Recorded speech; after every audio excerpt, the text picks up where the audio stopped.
নমস্কার বন্ধুরা, কেমন আছেন সবাই? আশা করি ভালো আছেন। আমিও ভালো আছি। আগের ভিডিওতে আমি আপলোড করেছি বাংলা ব্যঞ্জন বর্ণ এবং বাংলা স্বরবর্ণ। তো এই বাংলা ব্যঞ্জন বর্ণ আজকে আমরা বাচ্চাদেরকে এভাবে বিন্দু করে করে ম লেখানো শেখাবো। কীভাবে ম লিখতে হয়, এরকম বইও পাওয়া যায়, কিন্তু বইয়ের ক্ষেত্রে আমি বারবার বলি বইগুলো লেখা হয়ে গেলে আবার মুছে যখনই লেখানো হয় তখন সেই লেখাগুলো বারবার মুছার জন্য বই ছিঁড়েও যেতে পারে।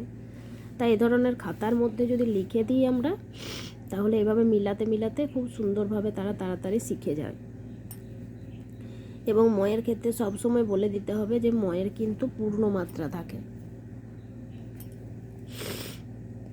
ময়ের কিন্তু পূর্ণ মাত্রা হয়। তো এভাবে পেন্সিল দিয়ে তারপর তাদেরকে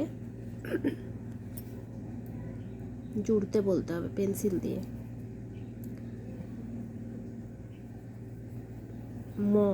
ময়ে ময়ূর নাচে পেখম ধরে।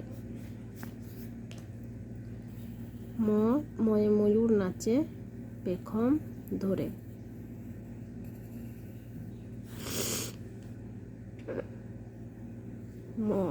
ময়ে ময়ূর নাচে পেখম মেলে।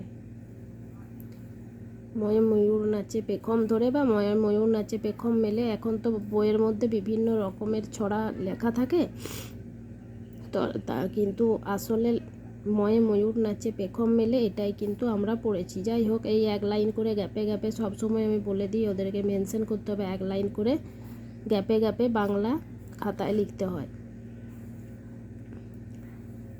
ম এই লাইনে হবে না, হবে এই লাইনে। ময়ে ময়ূর নাচে পেখম মেলে।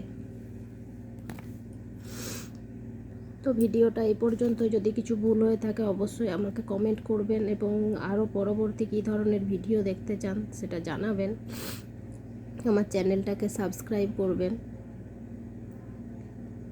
ভিডিওটি ভালো লাগলে অবশ্যই লাইক করবেন।